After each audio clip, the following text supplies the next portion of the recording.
disonansi kognitif, dan pertimbangan sosial, serta contoh kasusnya. Langsung simak Langsung videonya. Nah, jadi yang pertama ada sejarah disonansi kognitif teman-teman yang akan dibacakan oleh Winartania Luciana Dewi. Di sini saya akan menjelaskan materi tentang sejarah. Teori sejarah disonansi kognitif adalah teori yang sangat berpengaruh dalam sejarah psikologi sosial. Teori ini merupakan teori yang hadir ketika teori penguat atau reinforcement teori tengah mendominasi jagat penelitian psikologi sosiologi pada pertengahan tahun 1950-an. Dengan berkembangnya teori disonansi kognitif yang dirumuskan oleh Leon Festinger dengan berbagai penelitiannya, maka era baru menjadi terbuka bagi para ahli psikologi sosial yang berorientasi pada sisi kognitif atau aliran kognitif.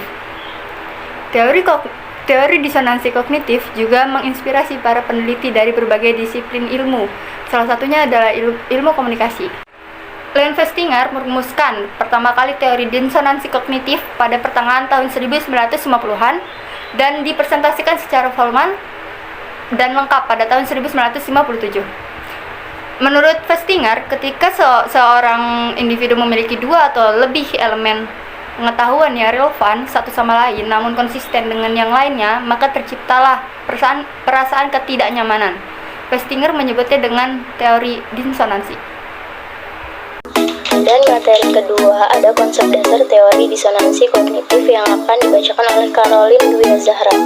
saya akan menjelaskan konsep dasar. Konsep dasar ada 3. Yang pertama, besaran disonasi.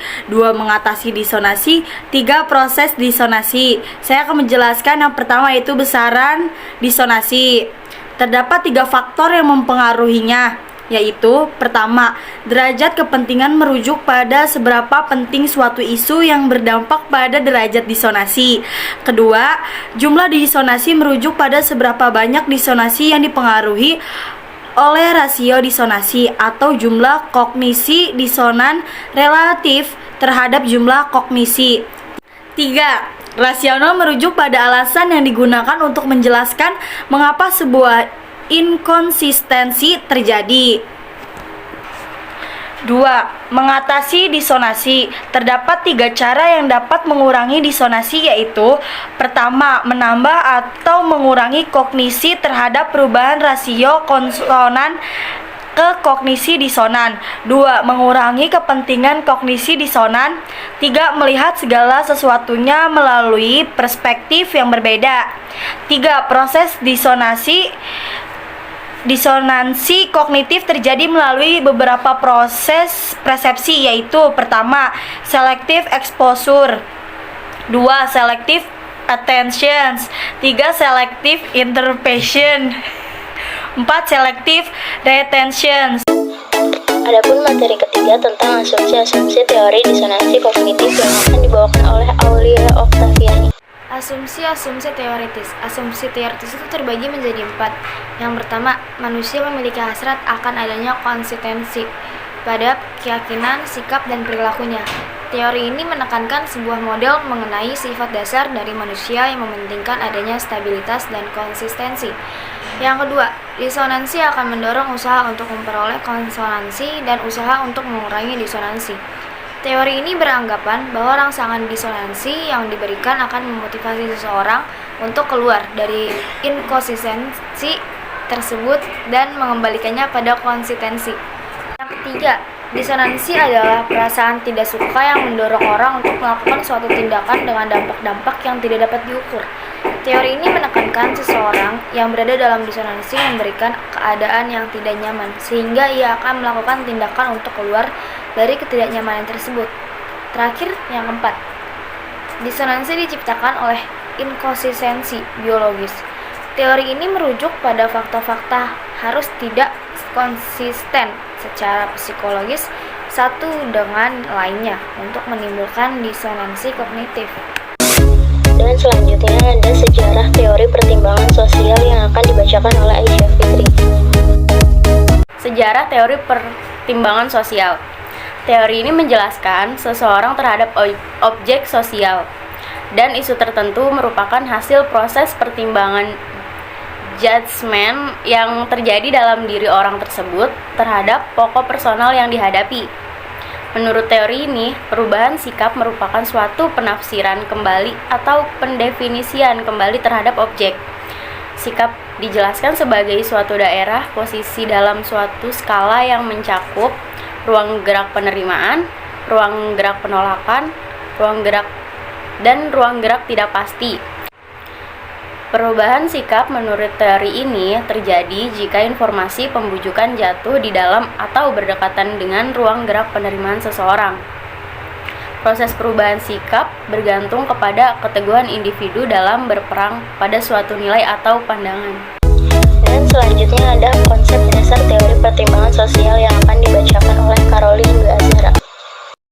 Konsep dasar menurut Muzaffer Sharif dalam buku IM chapter 15A First Look at Communication Theory 194-198 ada 3 rujukan yang digunakan dalam merespons suatu stimulus yang dihadapi. Ketiganya merupakan suatu hal yang terkait. Pertama, latitude of acceptance yang terdiri dari pendapat yang masih dapat diterima dan ditoleransi. Setuju proses pertimbangan di atas menurut Sharif and Hovland 1961 berlaku baik untuk pertimbangan fisik, misalnya berat maupun pengukuran sikap. 2. Latitude of rejection yang mencakup gagasan yang ditolak karena tidak rasional atau tidak setuju. Jika seorang individu melibatkan dirinya sendiri dalam situasi yang dinilainya sendiri, maka ia akan menjadikan dirinya sendiri sebagai patokan. Hanya hal-hal yang dekat dengan posisinya mau diterimanya. Ruang gerak tidak pasti, latitude of non-commitment.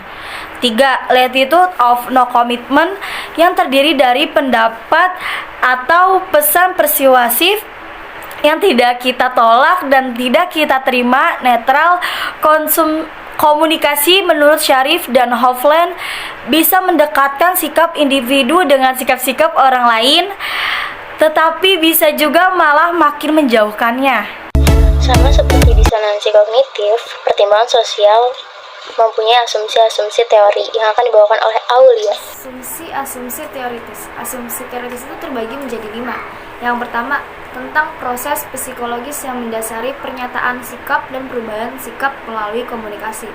Yang kedua ada mengemukakan bahwa seseorang mengetahui apa sikapnya dan mampu menentukan perubahan sikap, apa yang akan diterimanya, serta perubahan apa yang akan ditolaknya.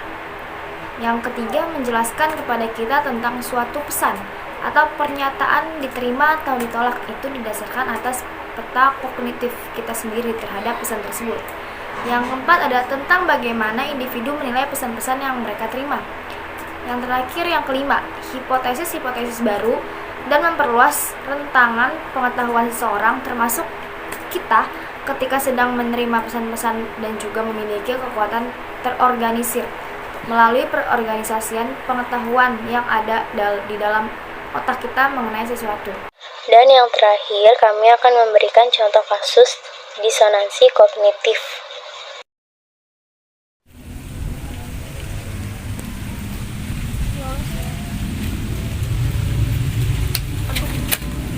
Banyak semut. Mana ini si Olin katanya mau datang? Banyak semut, bro. Coba teleponnya si Olin deh. Katanya mau datang. Coba ya. Katanya mau bawa hadiah. Mana? Lin. Loh. Iya, sini aja sini. Iya, gue udah biasa lah base camp. Oke, sini ya, cepet. Oke. Halo guys. Wih, datang juga loh. Iya dong. Lama banget. Jadi gue habis beli sesuatu dulu gitu loh. Kenapa sih? Kata lu kan gue bilang mau bawa hadiah kan. Ini nih. Wih. Gila. Ini enak banget tau. Woi, apaan lu kayak gitu sih? Udah. Kayaknya udah. Lu kan tahu minum diharamkan. Terus kenapa lo masih minum? Lo nggak sadar? Itu tuh salah. Iya, gue sadar emang ini salah. Tapi lu nggak tahu kehidupan gue kayak gimana, Udah, kenapa jadi berantem sih? Ya dia, dari awal kalian ngerokok, gue masih oke-oke aja kok. Mau teman sama kalian, sekarang dia malah minum. Gue juga sebenarnya nggak mau minum kayak gini, Terus kenapa? Lu nggak tahu kehidupan gue kayak gimana. Emang minum caranya? Enggak kan? Minum yang membuat gue fresh. Nah, tadi yang sudah dilihat teman-teman adalah contoh kasus yang sering terjadi pada kehidupan sehari-hari. Salah satunya adalah disonansi kognitif yang terjadi pada perokok dan pemabuk. Akibat ketidakselaraan tersebut, ia mengubah perilakunya seperti berhenti merokok agar selaras dengan keyakinannya. Namun, ia bisa juga mengubah pemikirannya bahwa minum minuman keras tidak berbahaya atau mencari efek positif dari meminum tersebut. Seperti mempercayai bahwa meminum minuman keras dapat mengurangi stres dan mencegah penambahan berat badan. Sekian dari kelompok 1. Kurang lebihnya mohon maaf. Bila topik